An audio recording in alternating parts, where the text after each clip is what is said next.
Μουσείο Ακρόπολης. Και τι δεν διαβάσαμε, και τι δεν ακούσαμε, και τι δεν είδαμε, και πόσο υπερήφανοι δεν νιώσαμε ως Έλληνες. Σημαντικό έργο, εγκαινιάστηκε πριν από λίγες μέρες. Όπως σας είπα, για να έρθει εις πέρα σε αυτό το μεγάλο έργο και το υπέροχο κτίριο, έβαλε το χεράκι της και μία λάκενα και θα λέγαμε ότι του έδωσε μια δόση ομορφιάς παραπάνω. Ο λόγος για την κυρία Αναστασία Φιλιπποπούλου, η οποία είναι στην παρέα μας, την καλωσορίζω ευθύς αμέσως και με την οποία θα μιλήσουμε για το Μουσείο Ακρόπολης και το τι έπραξε αυτή για το μεγάλο αυτό έργο να πραγματοποιηθεί. Καλησπέρα κυρία Φιλιπποπούλου. Καλησπέρα και ευχαριστώ πολύ για τα καλά σας λόγια. Να είστε καλά, ευχαριστώ για την επικοινωνία εξ αρχής. Λοιπόν, Μουσείο Ακρόπολης, καταρχάς είστε Λάκενα να πούμε, έτσι δεν είναι? Έτσι, αναλάβατε τη φωταγώγηση του κτίριου. Ναι, να κάνω εδώ πέρα μια παρατήρηση για να μην δημιουργηθεί κάποια παρεξήγηση. Τη μελέτη του φωτισμού την ανέλαβε μια αγγλική εταιρεία, η Arup, πολύ γνωστή. Αυτό που έκανα εγώ ήταν η ρύθμιση όλων των φωτιστικών σωμάτων σε εκθέματα. Σε συνεργασία με την εταιρεία φαντάζομαι πάντα, όχι. Άλλη δουλειά, η μία άλλη δική σας.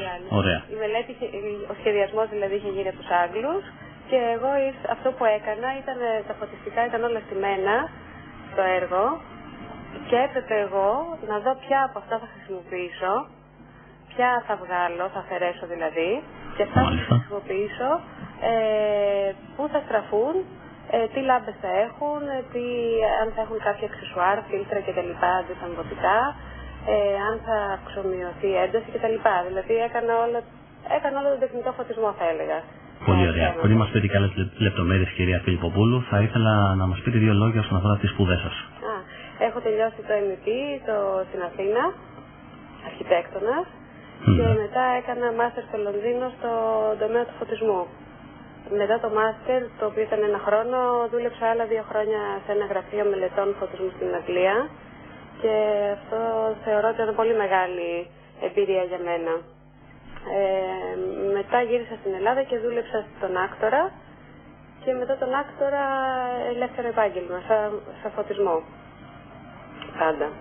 Δηλαδή ποτέ δεν δούλεψα σαν αρχιτέκτονας, πάντα δουλεύω στον τομέα του φωτισμού. Μάλιστα. Και πριν από κάποιους μήνες, φαντάζομαι, ή χρόνο, σας έγινε αυτή η πρόταση, έτσι δεν είναι? Το Μάρτιο μου έγινε αυτή η πρόταση. Το Μάρτιο. 3 μήνες δηλαδή πριν από τα εγγένεια. Περιμένατε τέτοιου είδους πρόταση, κυρία Φιλιπποπούλου? Όχι, δεν την περίμενα. Και χάρηκα πολύ που έγινε σε μένα αυτή η πρόταση, πρώτα από όλους. Δηλαδή ήμουν η πρώτη στην οποία έγινε η πρόταση. Και αναλάβατε ευθύς αμέσως. Ναι, αμέσως. Και πρέπει να πω ότι για 3 μήνες δουλεύαμε κάθε βράδυ.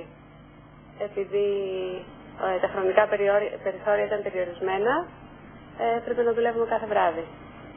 Πόσο σημαντικό είναι ο φωτισμός ενός κτηρίου και μάλιστα ενός τέτοιου κτηρίου, ιστορικού? Κοιτάξτε, το πρωί είναι πολύ διαφορετικός ο φωτισμός γιατί είναι φυσικός.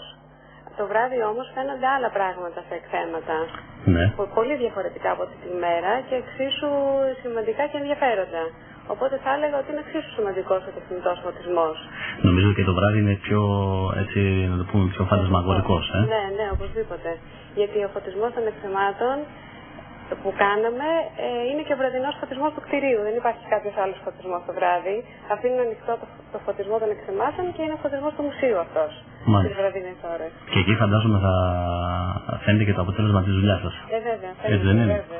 Δηλαδή έχετε φωταγωγήσει, κυρία Φιλιπποπούλου, εξ ολοκλήρου το μουσείο, δηλαδή και τον εξωτερικό χώρο και τον εσωτερικό, έτσι δεν είναι? Ναι. Έχουμε κάνει παρεμβάσεις παντού.